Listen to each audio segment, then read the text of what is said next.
In this video, I will show you how to use various tools in Photoshop to create your very own dot.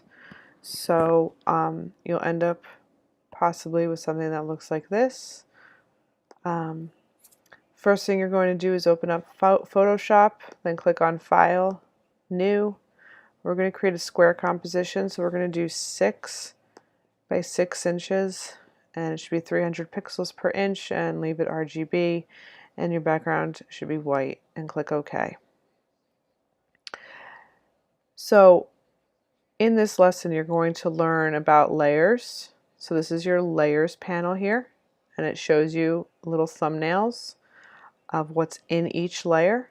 We're going to be using the tools toolbar here, the options that will change depending on what tool you have selected, as well as our color panel. I will also show you some filters and how to do some adjustments. Okay, so first thing, let's color our canvas. So I'm going to click on this little black and white cookie icon. And I am going to, you could do a solid color, a gradient, a pattern, totally up to you. I'm just going to do a solid color for now. Pick any color you like and hit OK. The reason I did it this way, using the fill layer here, is I can easily just double click on this and make very subtle changes as I continue working. So it's highly editable. Okay, now I'm going to create a new layer. Create a new layer is this little icon. It looks like a little piece of paper with a corner turned up in the bottom of your layers panel. You can also hit well, I'll just do it this way for now. I won't get you bogged down with shortcuts. So this is layer 1. You can see that it has the little gray and white checkerboard here. It means there's nothing in that layer yet. It's nothing to work with. So to start with your dot, a couple different things you could do. You could draw it freehand. You could draw it with the mouse or the Wacom tablet, or you can use a shape tool. So the shape tool is down here. And if you click and hold on the tool, I think on yours it will initially be the rectangle tool. So if you ever need to know what a tool is, you can just kind of hover your mouse over it and those little hints will pop up and tell you what they are. Okay, so I'm going to click and hold to get the flyout menu, and then I'm going to click on the ellipse tool. Okay, up here, all different options for that tool. I can tell it how many pixels I want it to be. All right, if I know that my composition is 6 inches by 6 inches, I could actually type in that I want it to be 3 inches by 3 inches. And then I know that it's a perfect circle. You can also hold the shift key down. Okay, so I'm actually going to delete this and show you how that works. So if I just click and drag, it's going to make all different shapes, right? But I don't want to do that, so I'm going to throw that out. I'm going to deselect from center, so we're going to start it from the corner. Okay, so you can see that if I do this, I don't know if that's a perfect circle. So if I hold, oops, let go of the mouse again. If I hold the shift key down as I'm drawing that circle, I know that it's a perfect circle. Okay, and then you can move it depending on where you want it. So figure out the size you want it to be. Okay, and here too I can change, up here as well, I can change what's going on with that circle. So if I click here, this is the fill. Okay, it's also available up here. Right now it's on gradient fill. This is no fill, the white box with the red arrow through it. That means it's clear or invisible inside. You could do a solid color fill. There's the gradient. Okay, if you need to add more gradients, you can always click over here. You could also do pattern. I have like glitter patterns installed on my computer. but I would stick with maybe, let's do a gradient. I'll do, and here you can change the shape of the gradient. I'll do radial, so it kind of goes with the whole circle thing that we're doing. And then you can decide if you want to have an outline or a stroke around it. Okay, so that's this option. So maybe I'll pick red. And you can change the thickness of that outline. Okay, maybe I'll go there. Okay, this is your move tool. So I could decide that I want to move this. And you see these little pink lines that pop up? That tells me that it's centered both ways. Okay, so those are some really helpful guides to use. From here, a couple different things you could do. You could add another layer and draw another circle on top of that. You could go up here and change it to begin with. So let's do it that way, just to show you how the two different functions work. And I'm going to leave it without an outline. And I'm going to go up here.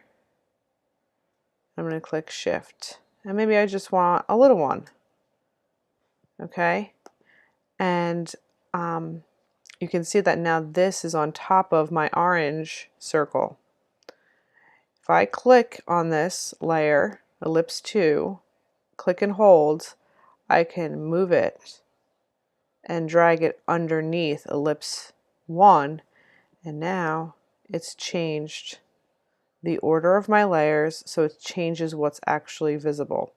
Just like if I brought this up to the top, now these two circles aren't visible because this is on top. Okay, so like I said, always imagine this is like a sandwich with layers.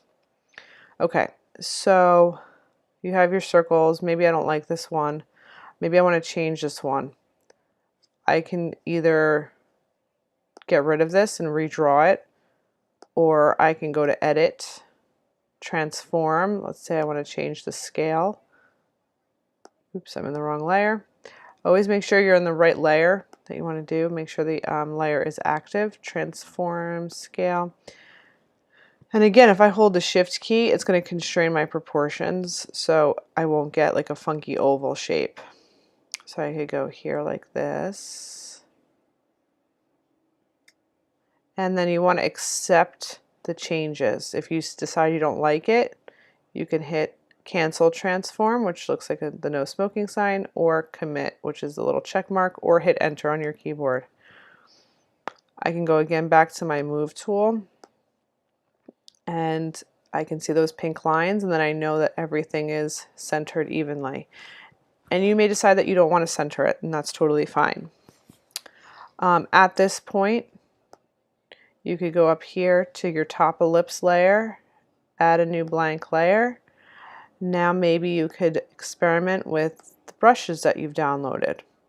So I downloaded a couple different ones that would work. I also have like paint splatter brushes, so you can add some different textures. No, totally up to you what you want to do here. Okay, this is fun. You're supposed to be super duper creative. So I'm going to click on this one. And now you can see that this brush is huge. I could use it right here the way it is, but if I use that close bracket or open bracket to make it smaller, maybe I want this circle brush to fit within my orange circle. Or maybe I want it bigger than both of them. I don't know. It's totally up to you.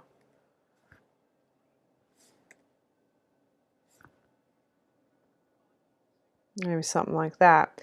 Okay, so right now, I want to point this out as well. This is your color swatches here. It tells you what color your brush will be. So right now it's telling me my brush is black. If you like that, fine. If not, you can go up here and change it to any color, or you can also click on the little black box and change it to any color. So maybe I'll do something crazy like this.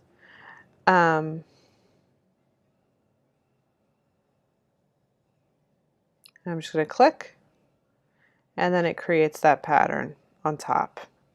And that looks kind of cool. So again, if the if the orders were changed, you wouldn't see that because now this is above it. But you could also change the opacity of the layer to reveal it. Okay, so these are all different things you can play with. I liked how this looked like this. You can do some different things to your layers as well. So I'm going to just double click on my layer, and then I get these layer style options here. I'm going to do an outer glow. So you can see that yellow glow around adds sort of some depth to my circle here. And you can play with the opacity, the spread, the size. Okay. I want you guys to experiment here. Have fun with this. All right, when you're happy with it, just click OK. And you can do multiple effects on the same layer. Just double click again. And then maybe you want to totally change what's there. You could do a color overlay or a gradient overlay. And it's changing things around, okay? Maybe on this layer, I want to do a gradient overlay. Let's see, let's change this. Oh, that's kind of cool. You know, and play until you're happy with what you've got. Oh, I like that. Okay. And again, you can change, you know, the direction that things are going. So let's just say I like that. I think this layer needs something more exciting happening. So maybe I'll do a pattern overlay. That's polka dots. Let's see, there's squares. There's this weird texture. And you can do that texture and you can change the size of it.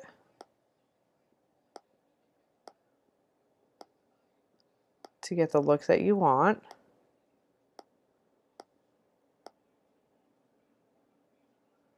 Do that, and then I can also change the opacity so a little bit of that color will still show through.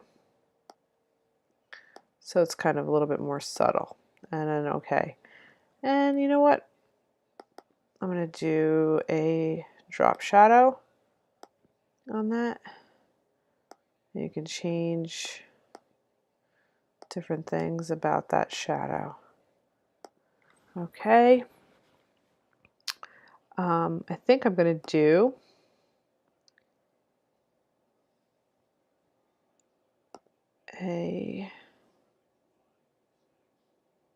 I'll do this. Okay, so let's see.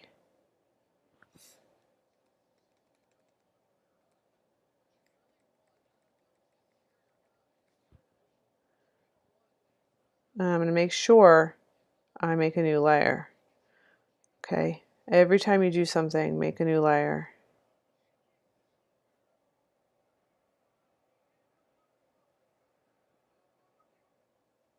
Okay, because if I decide I don't like that, I can just get rid of it. I can also reorder.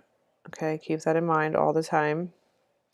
I'm actually going to close this tab group so that we can see what's going on a little bit easier. So I'm going to put that all the way behind everything. Okay, and now maybe I decide I don't like that color. I can double click on that and I can do a color overlay again and I can change it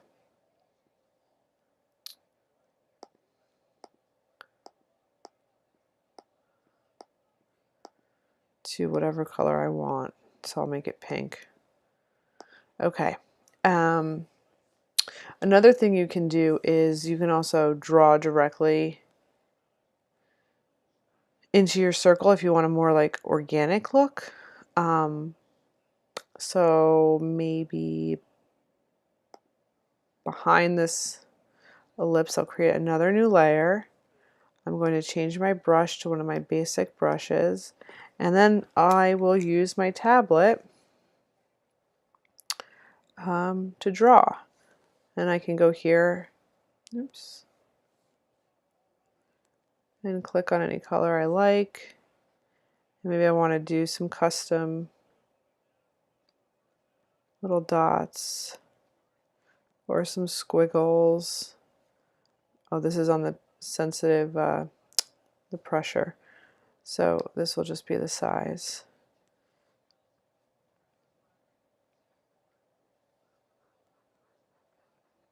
So you can do whatever you want. I'm just kind of scribbling around in the background, okay? But you can make sort of more organic dots if you want. It's totally up to you. You can change the sizes. Maybe I'll do some soft brushes. Okay, and maybe you decide that you don't like that. I don't like it. I'm turning that off. Okay, if you're happy, great. You can also play around with some different filters. What I'm going to do is, let's say I really like this. I'm going to click on my bottom layer, click on the Shift key, and then click on the top layer. I'm going to hit Command J, which duplicates all of the layers.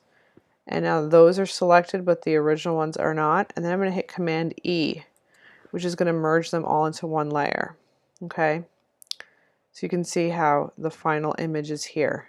In that layer, I could go to my filter gallery. So I go up here to filter, filter gallery.